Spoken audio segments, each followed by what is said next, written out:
Թաթոյան, Մարուքյան, Կարապետյան եւ Քոչարյան ասում եք բոլորը Ծառուկյան, իրենք բոլորը հանցակիցներ են Պուտինի։ Ընդդիմությունն անտեր է եւ Շանփայ։ Եվ ընդդիմափոխության մասին ժողովրդավարական համախմբում կուսակցությունը այս գաղափարը եւս ասում է։ Հարաբես այդպիսի ուժ չեմ էլ ճանաչում, այդ շատ կասկածելի է, այդ ուժերը օրինակ ինչի Եվրաքվեին չէին միանում մեզ։ Ձեր դեպքում պարզ է որ դեպի Եվրոպա։ Նվեր Գյումրին համարվել է Ռուսաստանի ոտատեղը։ Մակրոնի այցը տեսանք ոչ միայն Հայաստանի Հանրապետությունը, այլև երկրորդ քաղաք Գյումրի։ Ոգևորությունից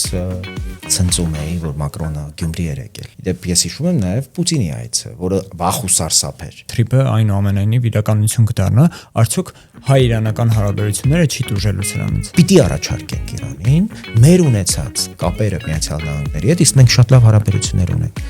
Կիսվել հունիսի 7-ին պիտի որոշենք Հայաստանի եւ Ռուսաստանի ֆորպոստի միջև։